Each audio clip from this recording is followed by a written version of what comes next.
Boa noite a todos os meus alunos. A aula será sobre o espaço agropecuário brasileiro. Só relembrando, os sistemas agrícolas e a produção pecuária podem ser classificados como intensivos ou extensivos, que distingue pelo grau de capital investido e pelo índice de produtividade. É importante destacar que essa classificação independe do tamanho da área de cultivo ou de criação. Dessa forma, agropecuária extensiva são propriedades com baixos investimentos, maior utilização de mão de obra, nenhuma especialização e pequena produtividade. Já na agropecuária intensiva, observa-se com baixa utilização de mão de obra, altos investimentos em mecanização e tecnologias. Já o IBGE tem uma classificação de acordo com quem administra a propriedade produtora. Dessa forma, temos três tipos: agricultura familiar, agricultura patronal e agricultura empresarial. A agricultura familiar, as decisões e funções são exercidas pelos membros da mesma família. Já a agricultura patronal, a contratação de mão de obra assalariada, seja fixa ou temporária, se distingue da agricultura empresarial na medida em que a administração é semelhante a uma empresa. É uma agricultura subordinada à indústria, ao comércio ou ao serviço, o chamado agronegócio. A título de exemplo, temos a agricultura e pecuária intensiva. Observa-se na primeira imagem, mão de obra qualificada empregada em setores técnicos de gerenciamento e manutenção especializada. Na imagem do meio, técnicas de manejo do solo adequadas ao plantio, minimizando os problemas ambientais. Na terceira imagem, intensa mecanização em diversas etapas do processo produtivo. Também é comum o uso de tecnologias para monitoramento em tempo real das áreas de cultivo, o uso de biotecnologias na seleção de sementes e defensivos. É comum também modernas e diversificadas formas de irrigação das áreas de cultivo.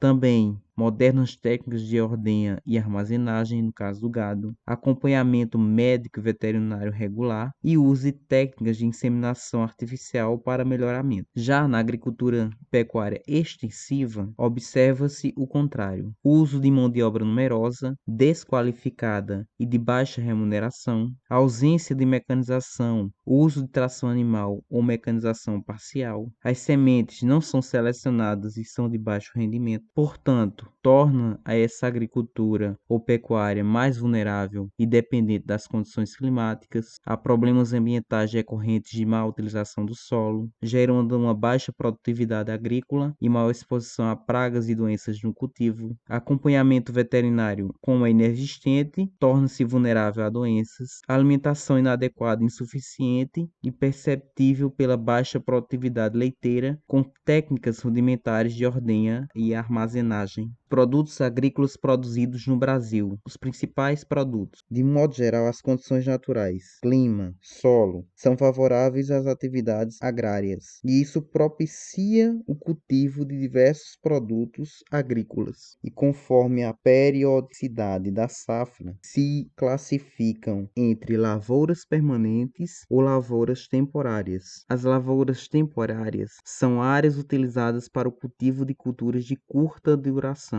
Já as lavouras permanentes são áreas utilizadas para o cultivo de culturas de longa duração. De forma geral, temos as lavouras permanentes, com destaque para o café, o cacau, a laranja, banana, uva, maçã, caju e o coco da Bahia. Já as lavouras temporárias, temos como exemplo a cana-de-açúcar, a soja, o algodão herbáceo, o milho, o feijão, o arroz, o trigo, a aveia, centeio e a cevada e, por fim, o amendoim. A seguir, vamos ver quais são as principais lavouras permanentes brasileiras. O primeiro, o café, data do século XIX até a crise em 1929. Foi o principal produto de exportação primário do Brasil, mas após 1929, o café perdeu a importância. Mesmo assim, o Brasil ainda é o maior produtor mundial do produto. O cacau no meio. O Brasil foi o primeiro produtor dessa matéria-prima. para a indústria de chocolate, mas a partir de 1970, a concorrência de países africanos como Gana e Costa do Marfim e do Sudeste Asiático, com destaque para a Indonésia, e mais tarde, nos anos 1990, com a praga da vassoura da bruxa, fez com que a produção de cacau no Brasil diminuísse consideravelmente. Mesmo assim, o Brasil ainda é o quarto maior produtor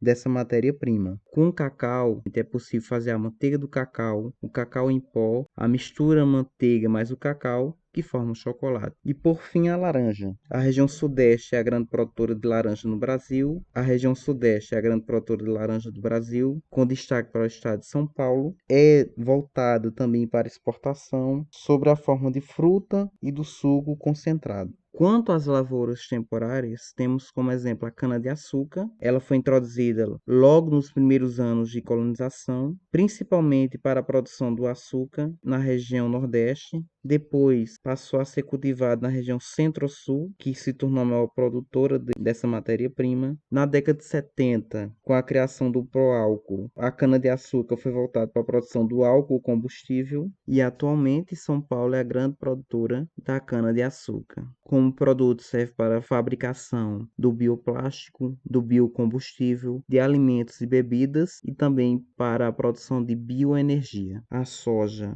Seu cultivo comercial foi incentivado no Brasil a partir da década de 1960, principalmente para a produção do farelo de soja, que é utilizada como ração para alimentar suínos e aves. Começou primeiramente nos estados do sul do país, depois passou a ser cultivado também na região centro-oeste, com destaque para regiões do Cerrado, fazendo com que o Brasil se torne o segundo lugar entre os maiores produtores mundiais, o que tornou o complexo da soja, grão, farelo e óleo o principal produto de exportação brasileira. Quanto ao algodão herbáceo, é cultivado tradicionalmente desde o tempo da colônia, com destaque para o sertão nordestino, depois passou a ser produzido na região de São Paulo e atualmente tem seu cultivo nas regiões centro-oeste e o oeste da Bahia. O milho, de modo geral, é cultivado em todo o país, é empregado na elaboração de ração animal, de suínos e abastece a indústria alimentícia na fabricação de óleo, fubá, canjica, cereais, farinha. Também serve para a alimentação de populações de grande parte do país e a maior região produtora é o centro-oeste. E por fim, o feijão e o arroz. Apesar do grande consumo, a cultura do feijão é praticada por pequenos proprietários que enfrentam problemas de cultivo, baixos preços no mercado interno, com destaque para a agricultura familiar de subsistência. Já o arroz é cultivado no país de duas formas: o arroz irrigado ou de várzea e o arroz de sequeiro, que depende das chuvas. A região sul se destaca na produção do arroz irrigado e a região centro-oeste em arroz de sequeiro. Os principais estados produtores são Rio Grande do Sul, Santa Catarina e o Mato Grosso do Sul. Já a produção pecuária no Brasil, ela pode ser diferenciada segundo as técnicas e ao capital empregado. Dessa forma, temos a pecuária moderna, ligada ao agronegócio, que emprega grandes investimentos, utiliza modernas técnicas de isotecnia, com a seleção de raças, o cuidado veterinário com a rotina de vacinas, os métodos de confinamento, o aprimoramento de pastagens, obtendo uma produtividade bastante alta. Diferente da pecuária tradicional, que realiza sem maiores cuidados, resultado em rebanhos de baixa fertilidade por causa da desnutrição e da alta incidência de moléstias. Exemplo de tecnologia aplicada na pecuária temos o gado Nelore, que é um excelente produtor de carne, o botijão de sêmen para comercialização. O valor comercial está associado à genética do animal doador. Os principais estados fornecedores de sêmen leiteiro no Brasil são Minas Gerais, Rio Grande do Sul e o Paraná. E Mato Grosso e Mato Grosso do Sul lideram o fornecimento do sêmen de corte. Outro exemplo é a barração de confinamento do rebanho, construído para a proteção e o acolhimento dos animais, gerando estresse reduzido e aumentando a produtividade do animal. E a alimentação balanceada faz parte do método intensivo e colabora para o aumento da produtividade ao fornecer os nutrientes necessários aos animais. Já o IBGE divide os rebanhos em três grandes grupos: os animais de grande porte, o de médio porte e os animais de pequeno porte. De grande porte, temos os bovinos, bubalinos e os equinos. De médio porte, os suínos, os caprinos e os ovinos. E os de pequeno porte, os galináceos. Do efetivo da pecuária em produção no Brasil, os galináceos têm a maior quantidade de animais.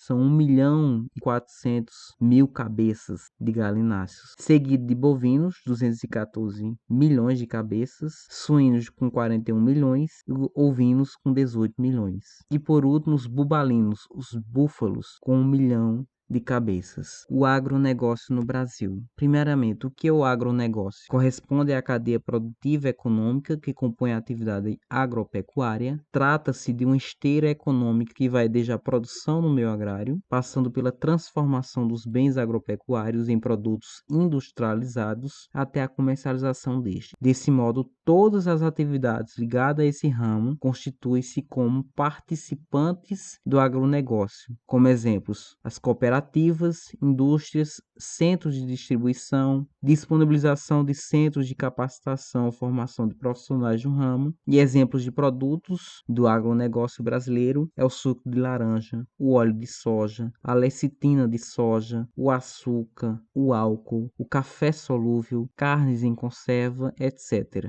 E exemplos de setores industriais relacionados à agroindústria: as máquinas e equipamentos, adubos defensivos, os venenos, os bancos e as empresas de investimento. E segundo a Embrapa, uma cadeia produtiva do agronegócio padrão, ela se caracteriza por possuir 5 segmentos de elo. O primeiro são os fornecedores de insumos, são as empresas que têm por finalidade ofertar produtos primários para as fazendas, como semente, calcário, adubos, ração, máquinas, implementos agrícolas e tecnologias. Em seguida, temos os produtores rurais. A função desses agentes é usar a terra para a produção de commodities, caso da madeira, dos cereais e oleaginosas, além de leite e carne. E essa produção ela é realizada em sistemas como fazendas, sítios, granjas e hortas. Em seguida, temos os processadores, que é representado pelas agroindústrias, responsáveis por pré-beneficiar,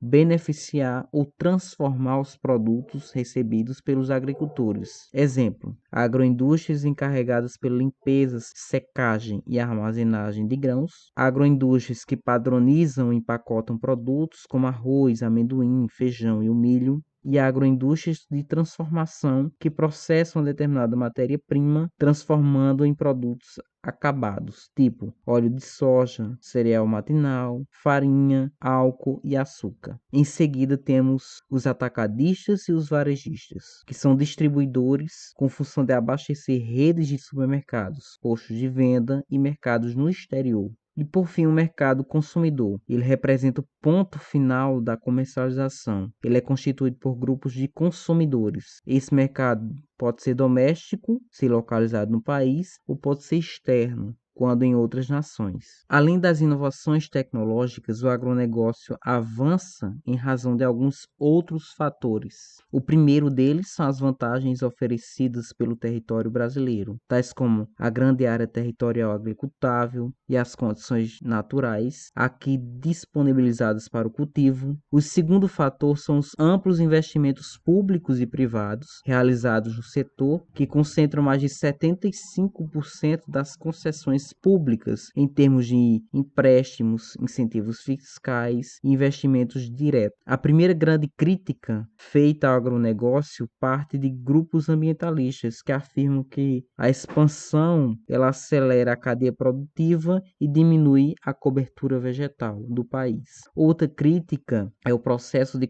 concentração fundiária, algo que em grande medida atribuído ao agronegócio, principalmente pela grande influência que o setor possui no meio político. Somam-se a tais considerações o fato do agronegócio ter sido responsável pela intensificação do êxodo rural, através da mecanização da produção agrícola ou das cadeias produtivas intensamente tecnificadas, empurrando a população do campo para a cidade. Quanto ao comércio internacional, 43% das exportações brasileiras em 2019, como é possível ver no gráfico acima, foram de produtos do agronegócio. Também a forte contribuição do agronegócio para o desempenho da economia brasileira. Já observando a tabela abaixo, é possível deduzir que o Brasil é hoje o maior exportador de açúcar, café, suco de laranja, soja em grãos e carne bovina e de frango. É o terceiro maior de milho e o quarto de carne suína.